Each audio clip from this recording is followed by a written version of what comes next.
members, ibababad po natin ang ating mga members dito po sa ating bago. Hindi po siya bagong-bago. Okay?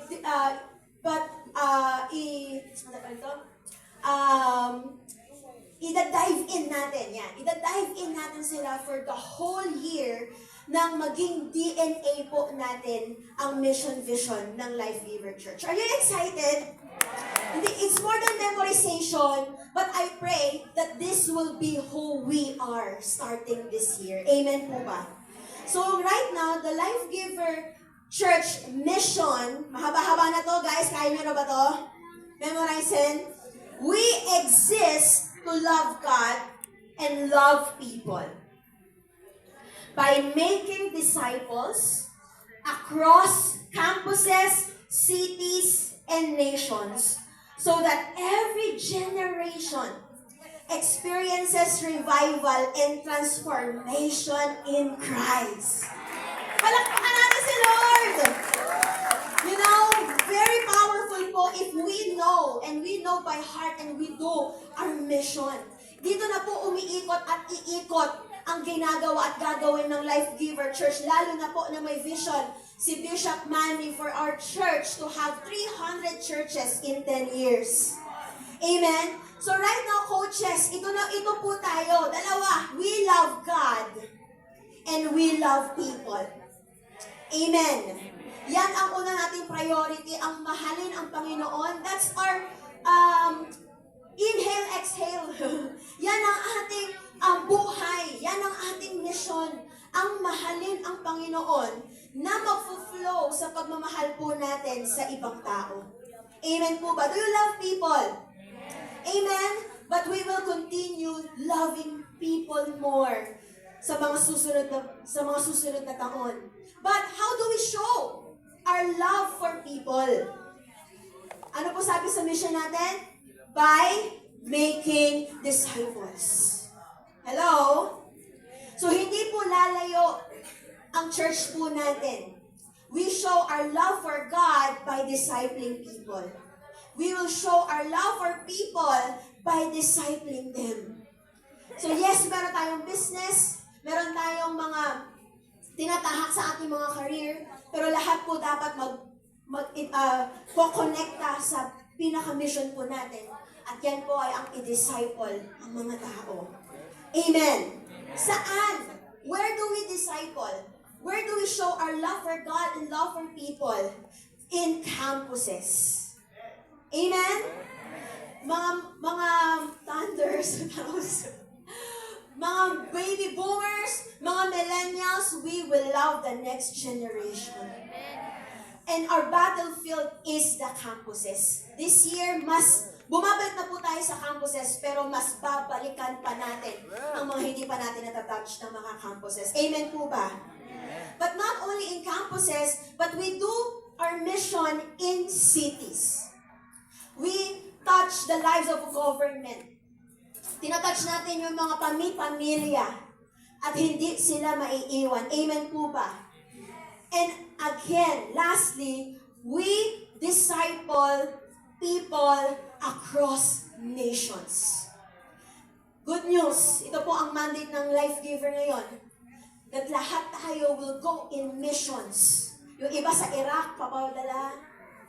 James, ako gusto mong padala sa Iraq, Iran, Basilan, okay? But all of us, our vision is to build churches or disciple in Africa. Magbubukas po tayo sa Africa. Amen! Magbubukas din po tayo sa UK, sa China, at ilan pang mga kontinente. So that, ano daw po, bakit natin ginagawa to sa campus, sa cities, and sa nations, sa iba't ibang bansa?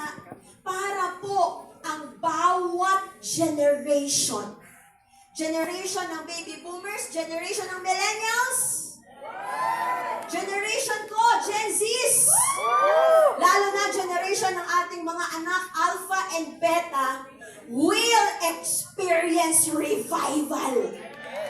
Yan lang ang ating nakikita and transform. They are transformed in Christ. Palakpakan po natin ang Life Giver Mission. Amen.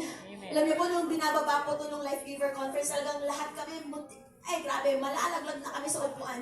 Kasi wow, alam na natin kung mas clearer po ang lalakaran ng Life Giver Church. Amen. Amen. And next po is our Life Giver vision. This is what we see. Kung titingnan mo ang butas or camera ng pintuan ng Life Giver Church, ito po ang nakikita ng ating bishop, ito po ang nakikita ng ating simbahan.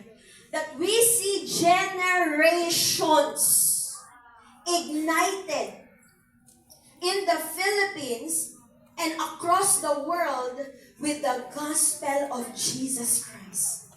Of course, we sell one product and that is the gospel. Wala na pong iba. And we are so proud na i-share ito sa iba. Amen po ba? At yan po ang nakikita ng simbahan, hindi lang po isang henerasyon, pero tatlong henerasyon. Okay, sabi po, we see generations. It was explained to all of us, na sa Joel 2:28, di ba na, ano nga yun? Okay, that I will pour out my spirit on all mankind, your sons and daughters will prophesy, old men will dream dreams, young men will see visions. So may 30 henerasyon ang nabanggit po dito na naniniwala po ang Life Giver Church na mag-unite as one. Hindi po tayo iba-ibang henerasyon. Kayo na yan, matanda na ako, bata ako, bata kayo, kayo na yan. Ay, hindi po, kayo na lang po, matatanda po kayo, dito na lang po kami. Wala pong ganon. We are breaking barriers because 3 generations will help and be ignited to what? To share the gospel of Jesus sa Pilipinas.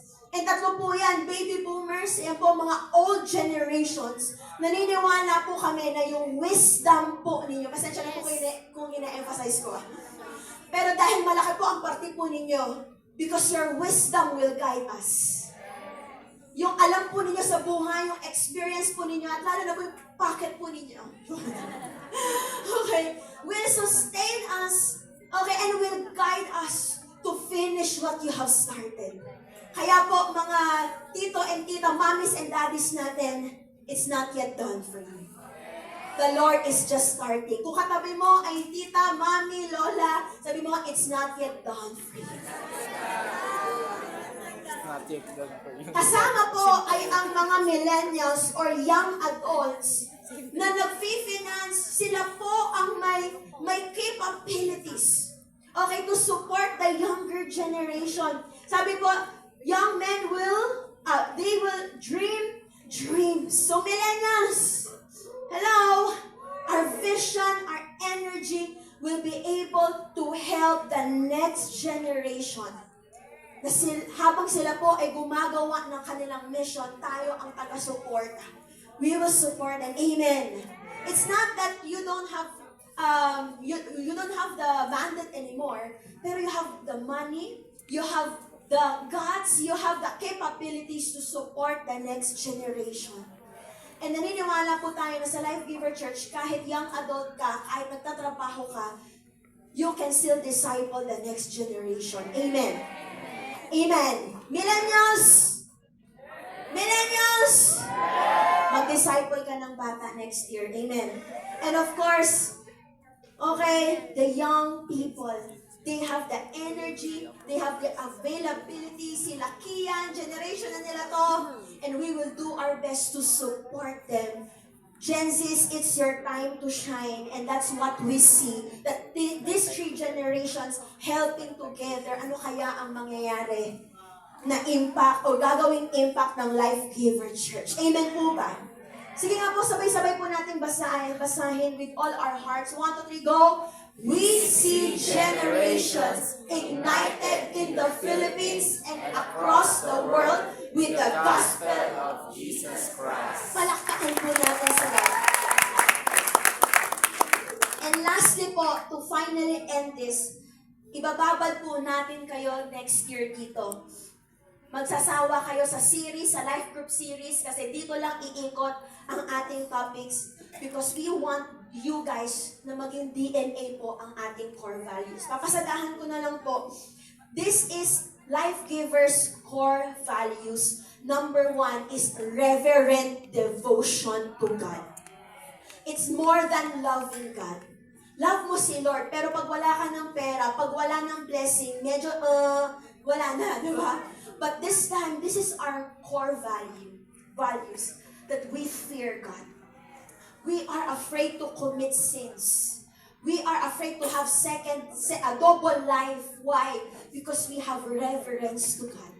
That's who we are. Reverent devotion to God. Amen po ba? Amen. And of course, yung reverence natin kay Lord will give us compassion. Everybody say compassion. Compassion for the lost. Yung love, meron. Pero yung splankisomai, which is compassion, yung parang, alam mo yung, masakit yung tiyan mo na, naranasan niyo ba yun?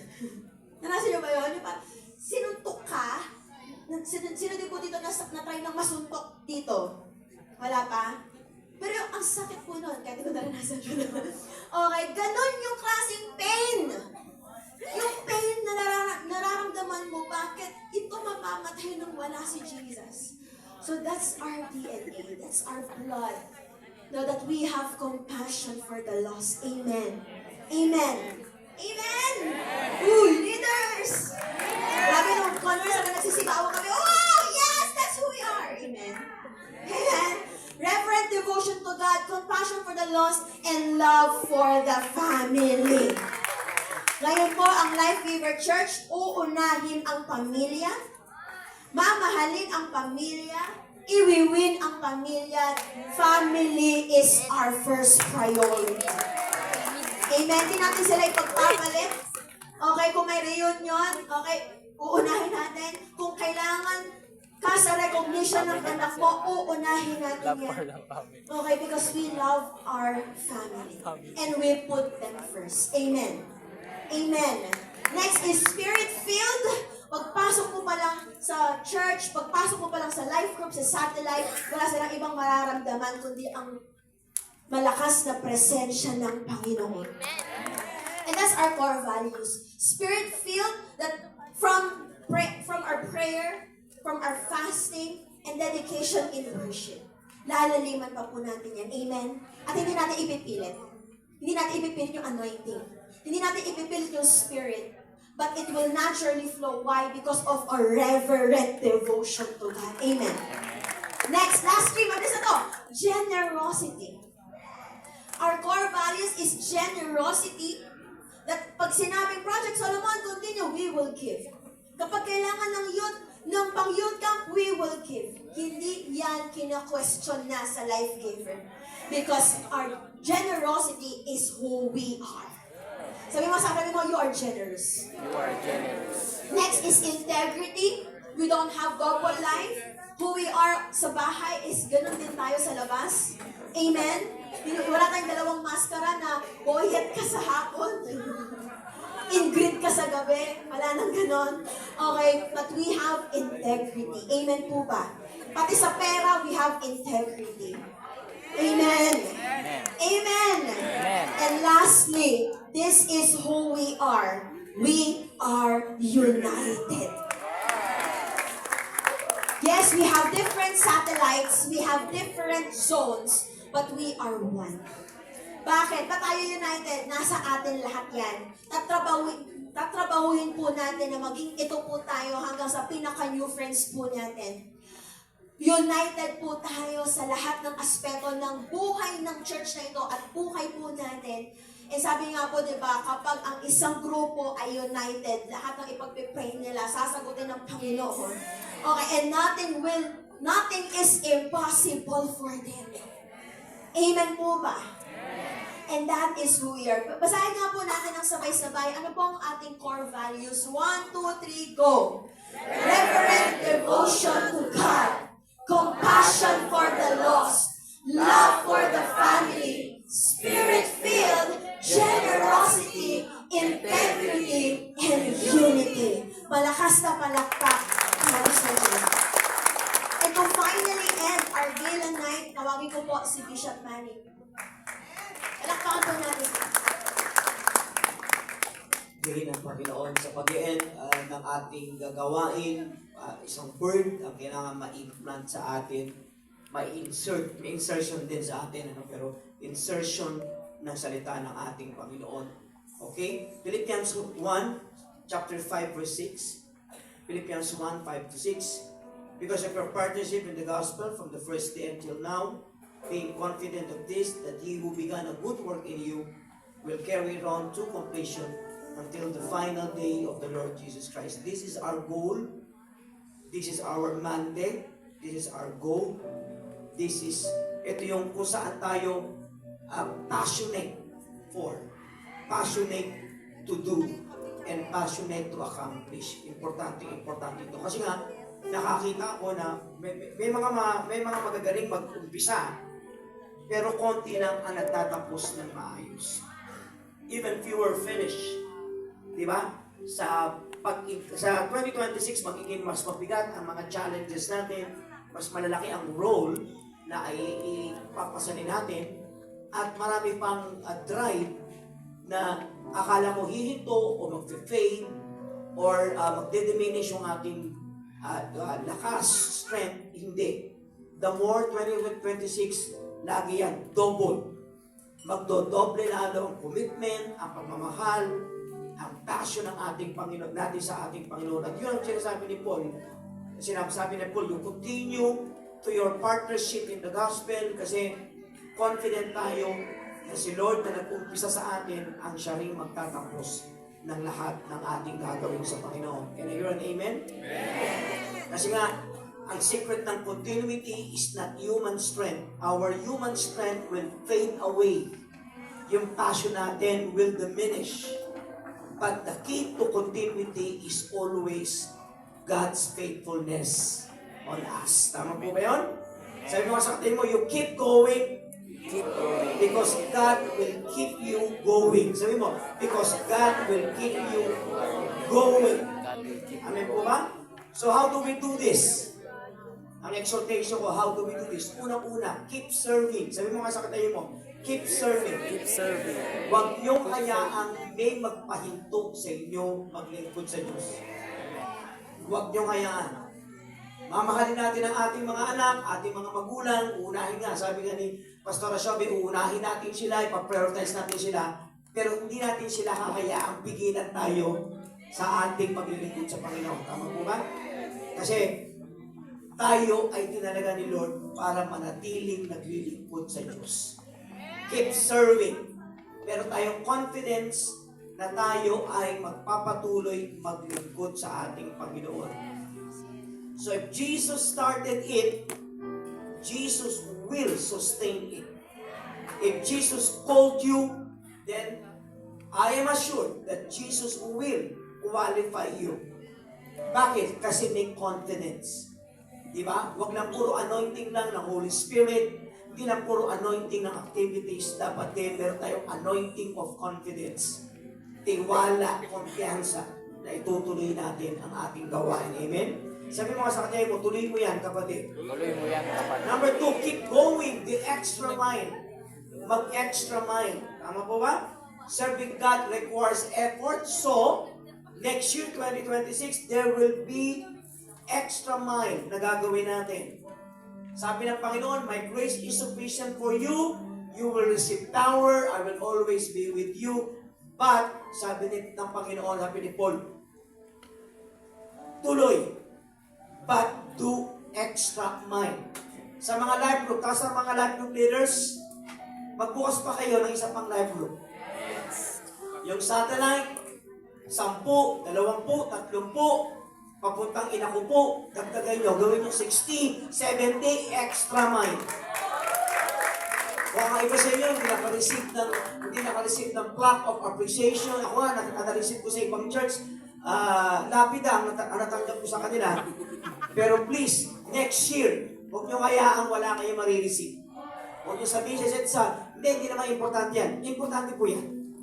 Importante ma-encourage kayo. So what you do, you open another life group, you disciple another Andrew.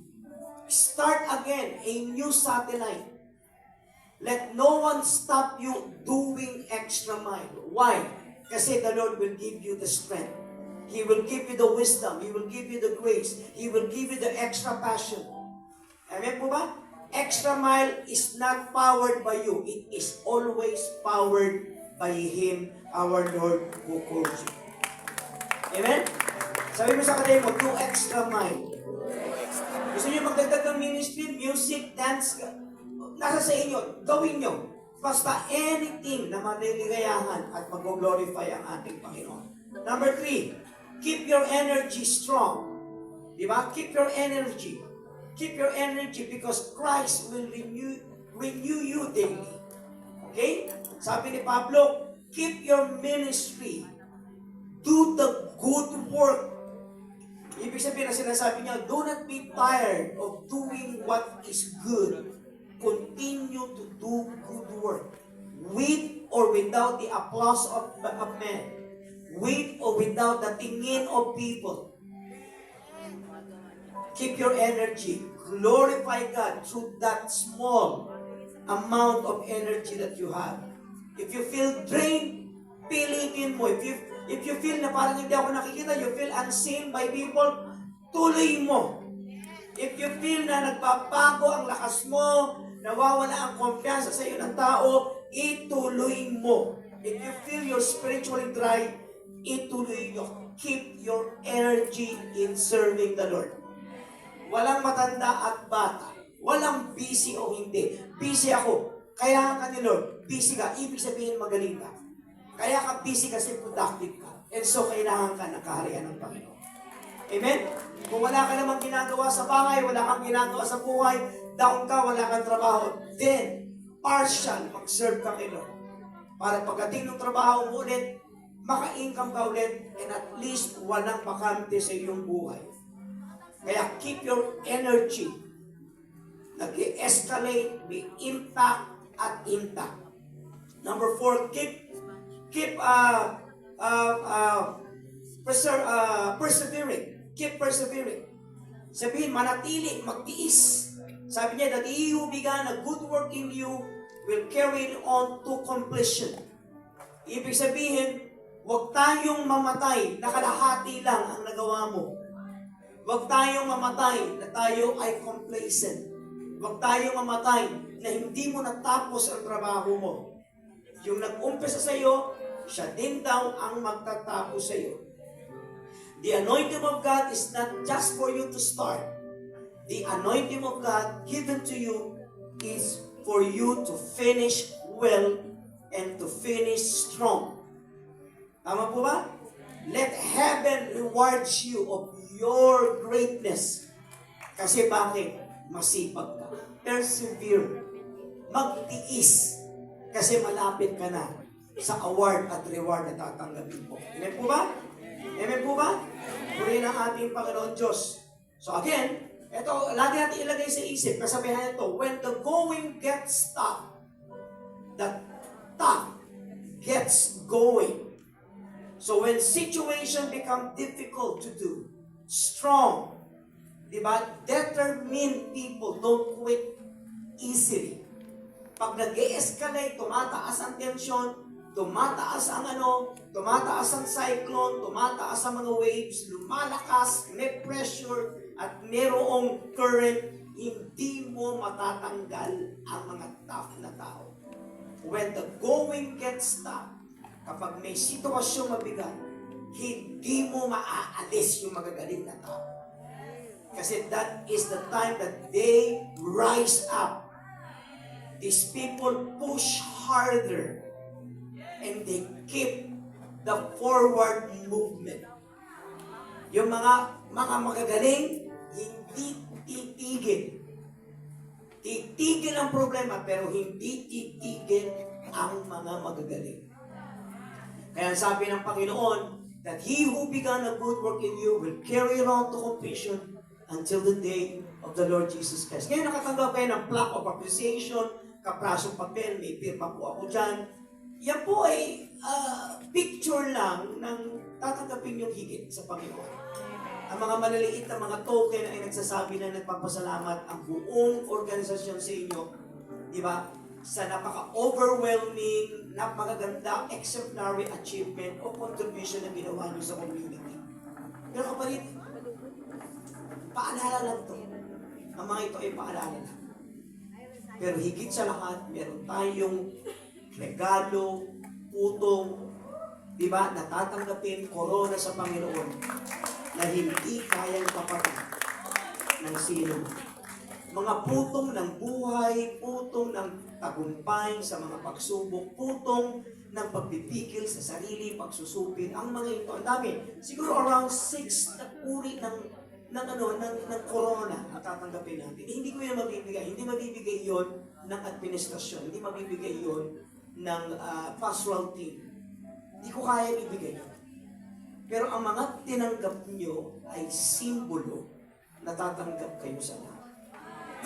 Sa mga pastors, magpakamatay na tayo sa Panginoon.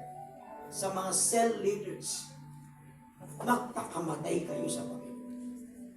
At sa lahat ng volunteers, sinabi ko rin ito, wow, pwede magpakamatay tayo. Kasi bakit? Hindi siya sayang.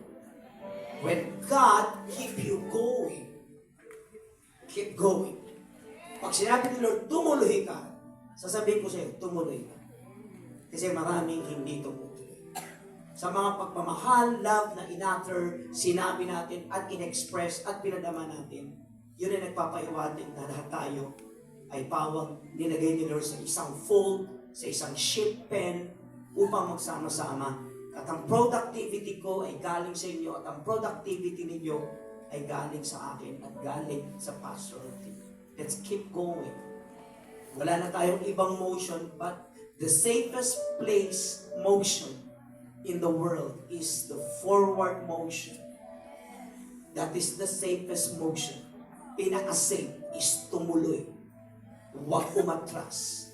The moment umatras tayo, that will be the beginning of our downfall. That will be the beginning of death. Death happens when you go backward motion.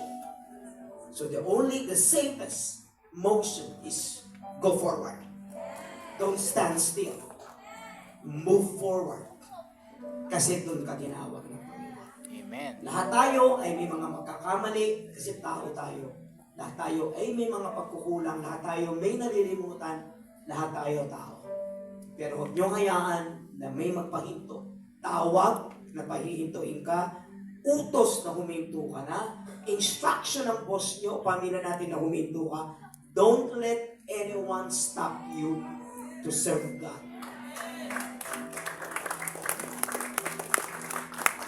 Diretso. Kasi hindi kayo naglilingkod sa tao. Naglilingkod tayo sa ating Panginoon na magbibigay ng mga awards at rewards na higit sa mga nakikita natin lahat. So I say, as the bishop of this wonderful community, this is a wonderful community. Hindi pa natin na-report yung abroad natin. Global na po tayo. Next year, we'll be opening churches in different parts of the world. One in America and one in the Europe. And hopefully, siguro mga 2-3 years from now, we'll be opening a church in Africa. And meaning serious one church. Probably next year, we'll be opening around 30 up to 50 churches next year.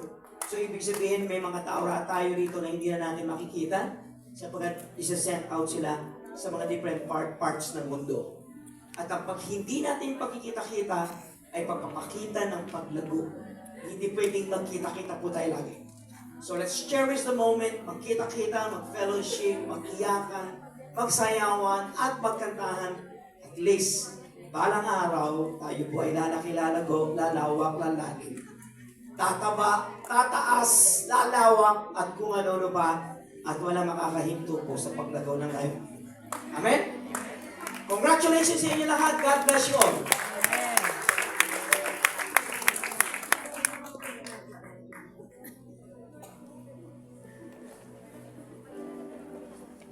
Pray for the leaders. Okay. Lahat sila leaders, tama ba? Tatayo po lahat ng mga leaders. Ako inuutusan muli.